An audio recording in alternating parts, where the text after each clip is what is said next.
గుర్తుకొచ్చింది. తెలంగాణ అసెంబ్లీలో తీవ్ర గందరగోళం నెలకొంది. ఫార్మా ఈరెస్ వ్యవహారంలో ఏసీబీ కేసు నమోదును వ్యతిరేకిస్తూ బీఆర్ఎస్ సభ్యులు ఆందోళనకు దిగారు. దీనిపై చర్చించాలని పట్టుబట్టారు. అయితే ఈ క్రమంలో అధికార విపక్షాల మధ్య వాగ్వాదం జరిగింది.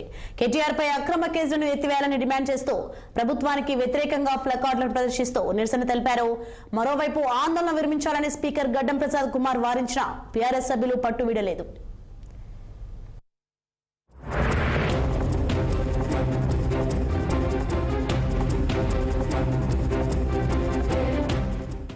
అయితే ఈ సమయంలోనే హరీష్ తో సహా కొందరు బీఆర్ఎస్ ఎమ్మెల్యేలు స్పీకర్ వెల్లోకి దూసుకెళ్లారు.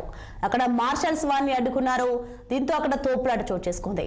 ఈ సమయంలోనే పేపర్ల కట్టను బోధ్ ఎమ్మెల్యే అనిల్ జాదవ్ స్పీకర్ పైకి విసిరారు. అలాగే పేపర్లు చింపి కోరుట్ల ఎమ్మెల్యే సంజయ్ కుమార్ విసిరారు. దీంతో సభలో గందరగోళం చోటు చేసుకుంది. దీంతో స్పీకర్ సభను 15 నిమిషాల పాటు వాయిదా వేశారు.